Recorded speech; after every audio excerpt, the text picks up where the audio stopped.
नमस्कार, आप सभी का स्वागत है। अब तक मैं रोज़ एक कुंडली आपकी समस्याओं के समाधान के हेतु बनाकर डालता था, जो आपके प्रश्न होते थे।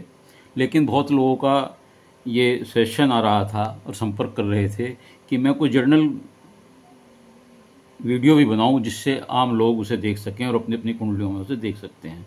बहुत लोग बहुत परेशान होते हैं, उनके ग्रह भी बहुत अच्छे होते हैं, लेकिन उनकी समझ में ये नहीं आता कि वो क्यों परेशान है। तो इसी तरह का एक दोष कुंडली में होता है पितृदोष। ये पितृदोष क्या होता है कि आपकी कुंडली में ग्रह भी अच्छे हैं, दशाएं भी अच्छी हैं, लेकिन फल आपके अनुरूप नहीं मिल रहे हैं, परेशानी चल रही हैं, तो ये इसका कारण पितृदोष होता है। पितृदोष कुंडली में कैसे देखें आप सभी लोग अपनी कुंडली में पितृदोष देख सकते हैं। वो कैसे देखें और पितृदोष कब बनता है, और अगर है तो किस भाव में है, उसका क्या प्रभाव है और उसका क्या उपाय है। तो आज इस कुंडली के द्वारा मैं आपको बताने की कोशिश करूँगा। इस कुंडली में पितृदोष कब बनता है, कैसे बनता है, किस घर में बनता है, उस ये बताऊंगा। और इसके बाद नेक्स्ट जो कुंडली डालूंगा मैं कल, उसमें आपको ये बताऊंगा कि उनका किस घर में क्या प्रभाव है और उसका उपाय क्या है। देखिए,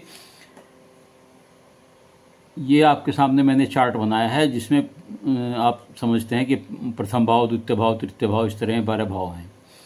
अगर आप अपनी कुंडली खोलें और उसके प्रथम भाव में या किसी भी भाव में अगर सूर्य और राहु हो, या सूर्य शनि हो, या सूर्य चंद्रमा हो, और केतु भी लगा सकते हैं आप इसके साथ, तो ये कोई सी एक युति भी हो सकती है किसी भाव में, या कई ग्रहों की, सूर्य राहु शनि भी हो सकते हैं, चंद्रमा भी हो सकते हैं, केतु भी हो सकते हैं, सब भी हो सकते हैं। लेकिन ये ग्रहों का सूर्य राहु और सूर्य शनि या चंद्रमा राहु या केतु का होना आवश्यक, किसी दो चीज़ों का होना आवश्यक है।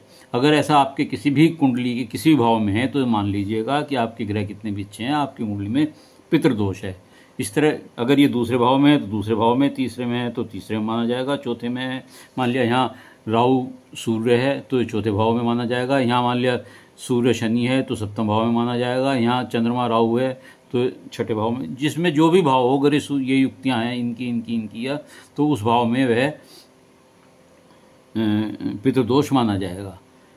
पितृदोष मैं समझता हूँ कि आप समझ गए होंगे।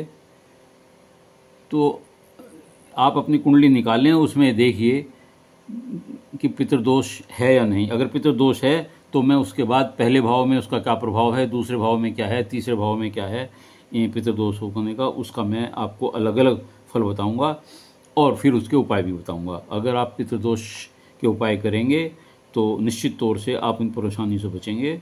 उम्मीद है आपको वीडियो अच्छी लगेगी, और कल आप मेरी वीडियो जरूर देखें, जिसमें मैं किस भाव में पितृदोष है तो उसका क्या फल है और क्या उपाय है देखेंगे। धन्यवाद।